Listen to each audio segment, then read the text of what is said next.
날 주신 하나님의 말씀은 잠언 4장입니다. 구약성경 914쪽에 있습니다. 우리 함께 드라마 바이블로 먼저 하나님의 말씀을 읽고 말씀을 나누도록 하겠습니다. 제4장. 아들들아, 아비의 훈계를 들으며 명철을 얻기에 주의하라. 내가 선한 도리를 너희에게 전하노니 내 법을 떠나지 말라. 나도 내 아버지에게 아들이었으며 내 어머니 보기에 유약한 외아들이었노라. 아버지가 내게 가르쳐 이르기를 내 말을 내 마음에 두라. 내 명령을 지키라. 그리하면 살리라. 지혜를 얻으며 명철을 얻으라. 내 입의 말을 잊지 말며 어기지 말라. 지혜를 버리지 말라. 그가 너를 보호하리라. 그를 사랑하라. 그가 너를 지키리라. 지혜가 제일이니 지혜를 얻으라. 내가 얻은 모든 것을 가지고 명철을 얻을지니라. 그를 높이라. 그리하면 그가 너를 높이 들리라. 만일 그를 품으면 그가 너를 영화롭게 하리라. 그가 아름다운 관을 내 머리에 두겠고 영화로운 면류관을 내게 주리라 하셨느니라. 내 아들아, 들으라. 내 말을 받으라. 그리하면 내 생명의 해가 길리라. 내가 지혜로운 길을 내게 가르쳤으며 정직한 길로 너를 인도하였은즉 다닐 때에 내 걸음이 곤고하지 아니하겠고 달려갈 때에 실족하지 아니하리라. 훈계를 굳게 잡아 놓치지 말고 지키라. 이것이 내 생명이니라.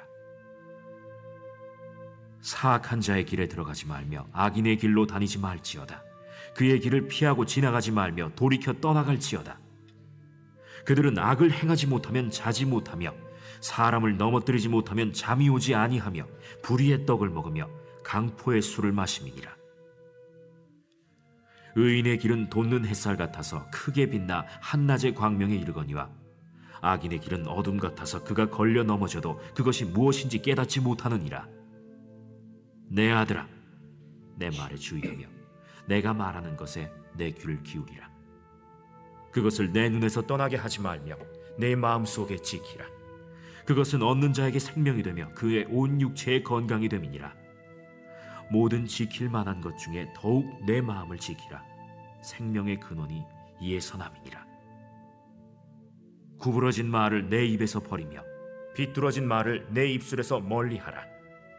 내 눈은 바로 보며 내 눈꺼풀은 내 앞을 곧게 살펴 내 발이 행할 길을 평탄하게 하며 내 모든 길을 든든히 하라. 좌로나 우로나 치우치지 말고 내 발을 악에서 떠나게 하라. 아멘.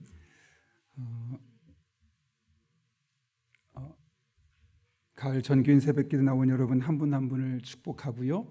2주간의 일정이 있습니다. 2주간 동안 마음을 다부지게 잡고 하나님 앞에 어떻게 무엇을 놓고 기도해야 될지 충분히 기도한 뒤에 이것을 놓고 2주 동안 함께 기도하면서 하나님께서 그 2주 동안 나의 삶을 통해 특별히 새벽에 기도하는 과정을 통해 어떻게 역사하셨는지 그런 고백들이 여러분 한 분 한 분들에게 심어졌으면 좋겠습니다. 특별히 말씀이 끝나고 나서는 기도하는 시간을 적어도 한 20분 정도 가졌으면 좋겠고요.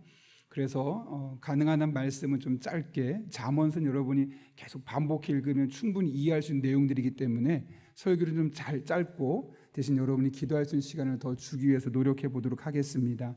꼭 오늘 말씀 읽고 설교 끝나고 끝나는 것이 아니라 가정으로 돌아가서 혹은 직장에서 시간 날 때 꼭 한번 더 읽어보시고 또 그렇게 붙들고 기도하셨으면 좋겠습니다. 우리 함께 기도하고 하나님 말씀 나누겠습니다.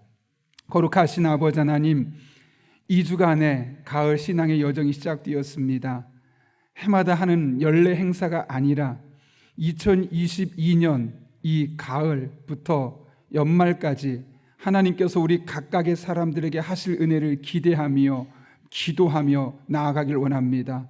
우리는 어떤 일을 하실지는 모르지만 하나님 앞에 성령 충만을 사모하며 기도하며 나아갈 때 모든 것 합력해 선을 이루신 하나님의 은혜를 다 경험하고 간증할 수 있는 복된 성도들 되게 하여 주옵소서.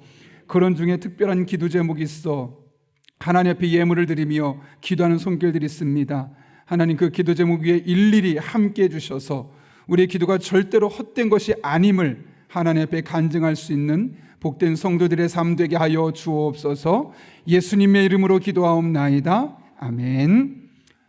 참고로 이렇게 제가 이 자리에서 헌금을 넣고 개개인 기도하지는 않지만 제 자리에 내려가서 일일이 따로 기도하고 있습니다. 위에서 또 기도해 주시길 부탁드립니다. 요즘은 안 그런데요. 예전만 해도 학교에서 가정조사라는 걸 했습니다. 부모님의 학력은 어떤지, 경제 수준은 어떤지 등등 몇 가지 항목을 가지고 가정조사를 했었는데 저에게 정확한 기억은 아닌데 초등학교 때를 기억합니다. 가훈이 무엇인지 써와라, 이런 적이 있었습니다.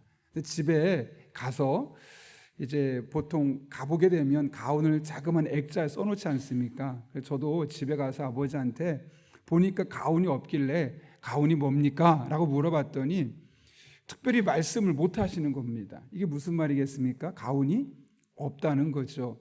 근데 숙제는 해가야 되니까 아버지한테 말씀드렸더니 급조했습니다. 그래서 급하게 가훈 써서 내고 제출했던 기억이 있습니다. 물론 그 가훈은 일회성 가훈이었습니다. 그 뒤로 그때 만들었던 가훈이 우리 가정에 그리고 저에게 끼쳤던 영향은 하나도 없습니다. 솔직히 지금도 그때 무슨 가훈을 숙제로 냈는지 기억이 하나도 남지 않습니다. 어린 나이지만 그 당시 저희 마음속에 참 복잡한 심경이 있었습니다. 첫 번째로는 우리 집에는 가훈도 없구나.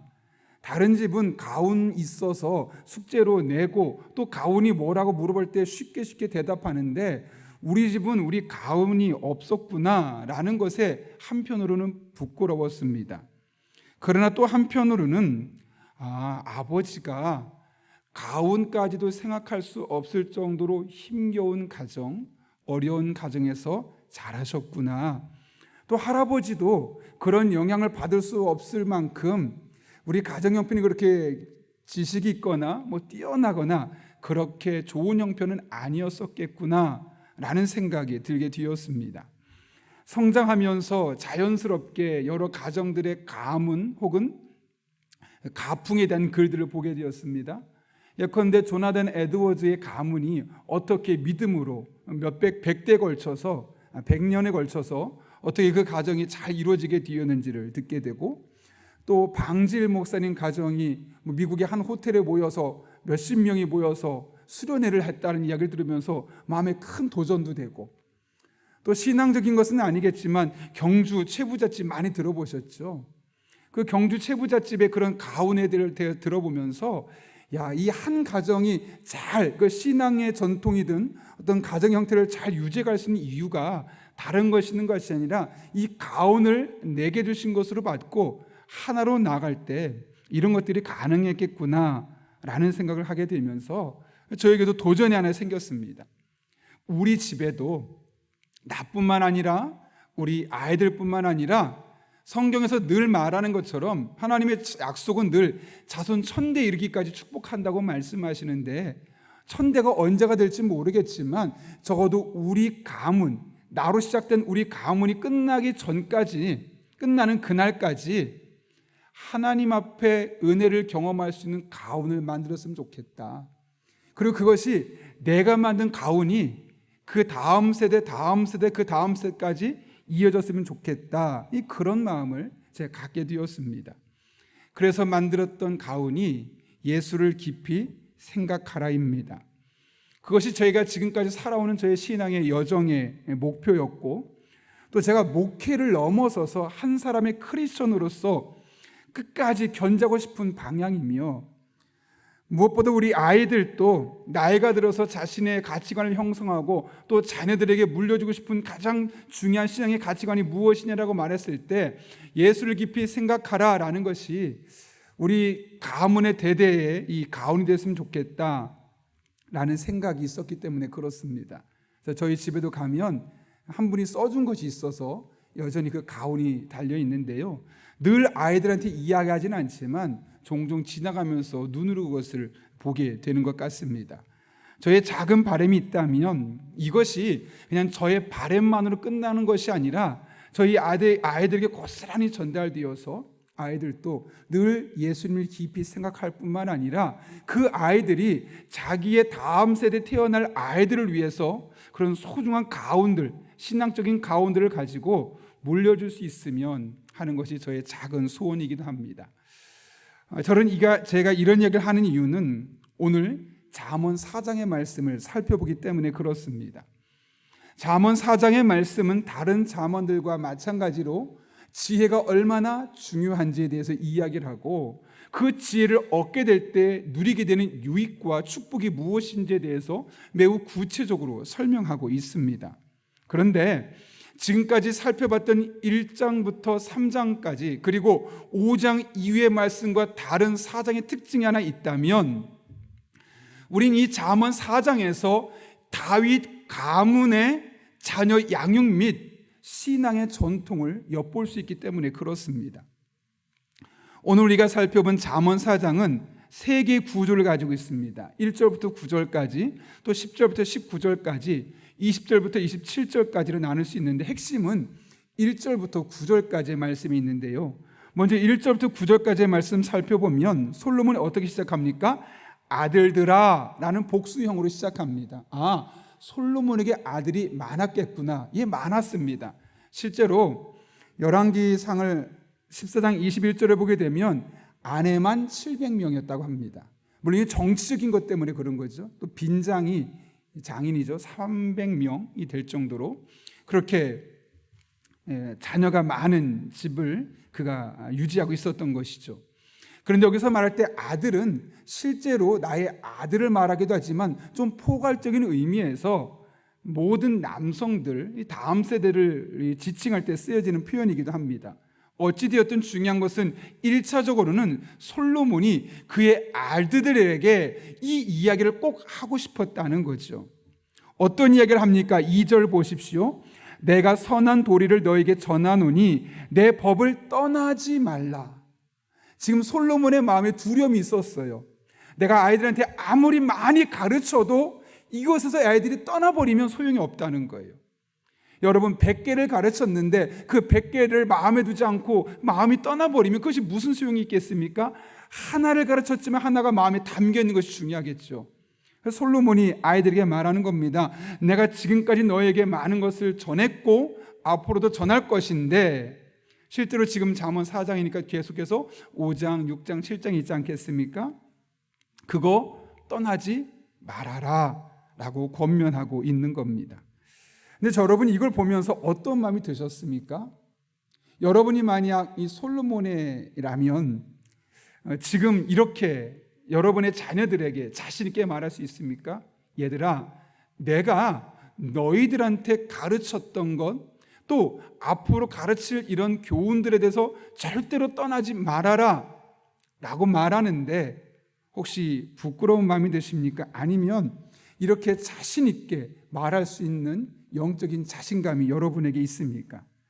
결코 쉽지 않은 이야기입니다. 그런데 솔로몬이 이렇게 자신 있게 자기의 수많은 아들들에게 말할 수 있었던 이유가 있습니다.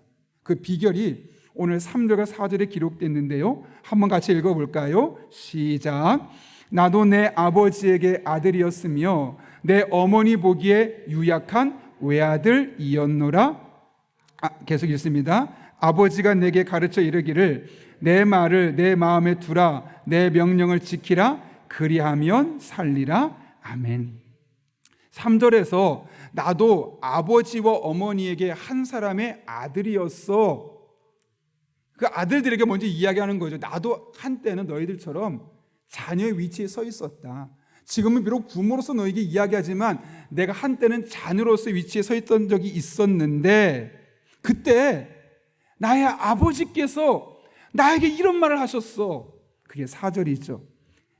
아버지가 내게 가르쳐 이르기를 내 말을 내 마음에 두라, 내 명령을 지키라, 그리하면 살리라 라고 말하면서 4절부터 9절까지 다윗이 솔로몬 자신에게 했던 그 말씀을 고스란히 지금 자기 아이들에게 해주고 있는 겁니다. 내가 어릴 때, 아들일 때 나의 아버지가 나한테 이런 이야기를 했거든 하면서 그 이야기를 아들에게 그대로 해주고 있는 거죠. 이게 무슨 말일까요? 보통 아버지의 말은 보통 우리 어떻게 듣습니까? 어머니의 말 보통 어떻게 들어요? 한쪽 귀로 듣고 한쪽 귀로 흘려주는 게 예의라고 생각하죠. 그래서 잔소리하지 마시라고. 그런데 솔로몬은 그렇게 되지 않았어요. 아버지 다윗이 했던 이야기를 잔소리로 들은 것이 아니라 한쪽 귀로 듣고 한쪽 귀로 흘려버린 것이 아니라 고스란히 다 기억해서 자기의 아들들에게, 다시 말하면 다윗에게는 손주뻘이 되는 아이에게 고스란히 다 이야기해 줄 수 있을 만큼 완벽하게 아버지의 말을 기억했다는 거예요. 그리고 나서 그렇게 살아봤더니 내가 지금 이렇게 될 수 있었어. 다시 말하면 오늘 1절부터 9절까지 이 솔로몬이 지금 하고 있는 이야기는 뭘까요? 간증인 거예요. 아들아, 나도 한때 너가 됐거든. 그런데 아버지가 내가 어릴 때 이런 말을 해주셨어. 지혜 꼭 붙들어야 돼. 지혜를 얻고 명철을 얻어야 돼. 지혜를 버리면 안 돼. 그게 너를 보호해 줄 거야. 지혜를 사랑하면 너를 지켜줄 거야. 지혜가 최고거든. 그래서 7절 보면 모든 것을 가지고 명철을 얻어라. 모든 것을 다 팔아서라도 그 지혜를 얻어라. 그래서 내가 그렇게 했더니 이렇게 될 수 있었어. 아들아, 아빠가 지금 하는 말은 그냥 가볍게 들을 수 있는 말이 아니라 내가 직접 아버지에게 들은 말을 갖고 살아봤더니 실제로 그렇더라. 간증하고 있는 거예요. 내가 경험하지 못하면 간증하지 못해요. 내가 경험하지 못하면 그 말에 영적인 권위가 없어요. 그렇다더라, 그럴지도 몰라라고 말하는 거예요. 근데 오늘 솔로몬 그렇게 말하잖아요. 그래, 실제로 그렇다? 그래, 너도 그렇게 해라. 우리 부모들이 자녀들에게 영적인 권위를 갖고 싶어 합니다. 그래서 내 말이 아이들이 흘려듣는 말이 아니라, 그래, 우리 아빠가 하니까, 우리 엄마가 하는 말씀이니까 가슴에 새겨들어야지, 그런 영적인 권위를 갖고 싶어 해요. 그런데 그런 영적인 권위가 없어요. 왜 없을까요? 말이 힘이 있지 않아서요? 목소리 두껍게 깔지 않아서요? 내가 직분이 목사가 아니고 장로가 아니라서요? 아니요. 내가 먼저 그 말씀을 받고 그 말씀이 나의 삶에 녹여져서 내 삶의 간증으로 경험하지 못했으니까요. 여러분, 영적인 권위는 다른 데 나오지 않습니다. 내가 말씀대로 살았더니 하나님 정말 이런 분이더라. 하나님 실수하지 않으시더라. 하나님 날 외면하지 않으시더라. 하나님 정말 살아계시더라. 내가 경험하니까 그러더라. 지금 오늘 솔로몬이 아버지에게 들었던 것을 고스란히 경험하고 나서 오늘 다윗에게, 자기 아들들에게 이렇게 이야기를 하고 있는 것이죠. 저는 우리 교회에도 이런 영적인 권위가 있었으면 좋겠습니다. 우리 부모님들이 하는 말이 부모님이니까요, 그렇게 가볍게 한쪽 귀로 듣고 흘려버리는 말이 아니라, 오죽하면 부모님이 저런 말씀하셨을까. 그래, 우리 부모님 말은 허튼 말 없어. 우리 부모님 말은 진짜야. 우리 부모님 말은 그 말에 영향력 있고, 그 말에 열매가 있고, 그 말에 권세가 있고, 그 말대로 진짜 돼. 이런 영적인 권위가 우리 부모님 세대에게, 또 우리 부모님들을 말미암아 우리 자녀들에게 전달되는, 그래서 오늘 솔로몬이 자녀들에게 말할 수 있었던 것처럼 여러분 한 분 한 분에게도 이런 은혜가 있기를 예수님의 이름으로 축원합니다. 그래서 사실 어제 말씀을 준비하면서 사실은 제 마음에 막 부러웠던 적이 있었습니다. 뭐가 제일 부러웠냐면, 저랑 같이 제가 신학대학원에 들어갔는데 선교학과 조교님이 들어오셨거든요. 근데 교수님이 갑자기 조교를 설명하면서 이 조교가 여러분이 잘 아는 주기철 목사님 손자라고, 막 그런 얘기를 하고, 손양원 목사님 손주도 있다고, 막 이런 얘기를 하는 겁니다. 그 얘기를 딱 듣고 나니까 너무 부러운 거예요. 나도 손양원 목사님 손자로 태어났으면 어땠을까. 그러면 신앙생활 더 지금보다 열심히 했겠고, 또 내가 딱 갔을 때 누군가가 손양원 목사님 손자냐고 하면서 신학을 하는데 도움 많이 되었겠죠. 부목사로 갈 때 이 목사는 손양원 목사님 손자야, 볼 거 없어, 무조건 뽑혔겠죠. 그런 거 보면 너무너무 부러운 겁니다. 또 실제로 저랑 같이 공부했던 그 동기 중에 그 광성교회 김창인 목사님의 아들이 있습니다. 막 수련회 우리 사경회를 가는데 뭐 버스 열 몇 대를 그냥 공짜로 다 보내주고 수양강 공짜로 쓰라고 막 하고 막 그런 모습 보면서 야, 나도 저런 집에 태어났으면 막 그런 부러움도 있고, 또 저희 동기 중에는 뭐 몇천 명 모이는 교회 담임 목사님 아들도 있고 친구 중에는 막 그런 걸 보면서 그 집이 조건이 좋아서가 아니라 저런 집안 안에서 2대, 3대, 4대 신앙의 전통을 가지고 태어난 사람들이 너무너무 부러웠습니다. 근데 오늘 새벽에 제가 어제 사실 청년부 설교 끝나고 나서 노회 시찰에 모임이 있어서 집에 이것저것 끝나고 씻고 나니까 저녁 한 9시쯤 됐더라고요. 너무 피곤해서 잠들었다가 오늘 새벽 한 2시쯤에 일어나서 설교를 준비하는데요. 2시 일어나서 저는 이제 설교 준비하러 딱 앉았는데 큰아이가 안 자고 있더라고요. 그래서 야, 너 피곤하지 않아? 그랬더니 저 피곤하지 않아요. 그래서 좀 이따 자러 들어가면서 저한테 그런 얘기를 하더라고요. 아빠는 이제 새벽 기도 가셔야죠. 씩 웃으면서. 근데 제가 그 모습을 딱 보면서 너무너무 기분이 좋았어요. 아이가 자기는 새벽 기도는 못 가지만 아빠가 새벽 기도 가는 것에 대해서 너무나 자연스럽게 생각하고 새벽 기도라는 용어가 어색하지 않다는 것 자체가 제 마음에 너무너무 기분이 좋더라고요.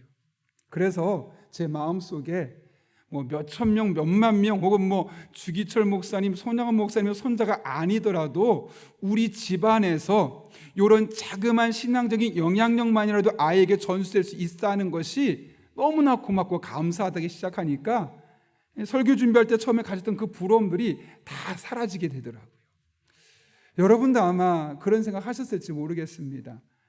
우리 아이들이 조금 우리가 더 신앙이 좋은 이 가문이었으면 훨씬 더 신앙도 좋고 믿음 생활도 잘하고 미래가 보장되고 막 그랬을 텐데 너무 안타깝다라는 생각을 가지실지 모르겠습니다. 그런데 여러분, 모든 가정이 다 같을 수는 없습니다. 중요한 것은 하나님께서 나를 지금 이 가정에 또 다른 믿음의 가장으로 부르셨다는 거죠. 그래서 우리는 다른 사람 부러울 것 없이 그냥 우리 가정에서 이 신앙의 전통이 잘 이루어져 갈 수 있도록 내가 믿음 생활 잘하고 내가 솔로몬처럼 하나님의 말씀을 내 안에 먼저 담고 내가 그 하나님의 은혜를 먼저 경험하고 그 받은 바 은혜를 아이들에게 자연스럽게 간증하는 겁니다. 그러면 우리 가문이 유명한 목회자의 집안이 아니라 할지라도 유명한 선교사님이나 순교자 집안이 아니라 할지라도 하나님이 그 신앙으로 말미암아 그 믿음으로 말미암아 반드시 아름다운 믿음의 가장으로 세워주실 것입니다. 이런 소망을 품고 오늘 솔로몬이 하나님의 말씀을, 특별히 부모의 말씀을 내게 주신 말씀으로 받고 그의 삶에 간증했던 것처럼 여러분 한 분 한 분의 삶에 귀한 믿음의 고백과 간증이 넘쳐나고 그것이 여러분의 자녀들의 세대에 고스란히 전수되는 그런 복된 가정들 될 수 있기를 예수님의 이름으로 축원합니다. 우리 함께 이 시간 기도하고 말씀 앞에 또 합심하여 기도하도록 하겠습니다. 거룩하신 아버지 하나님, 오늘 잠언 4장 1절부터 9절까지의 말씀을 살펴보았습니다. 솔로몬이 아버지의 말씀을 내게 주신 말씀으로 받고 그 은혜를 먼저 경험하고 난 이후에 자기의 자녀들에게 했던 모습을 보며 우리 또한 솔로몬과 같은 믿음의 사람이 되기를 사모하는 마음 주신 것 진심으로 감사를 드립니다. 우리가 먼저 하나님의 말씀을 온전히 경험하게 하시고 이것이 우리 자녀들에게 간증거리가 되게 도와주셔서 자손 천대에 이르기까지 하나님의 은혜가 넘쳐흐르는 복된 가정, 가문 되게 하여 주옵소서. 예수님의 이름으로 기도하옵나이다. 아멘.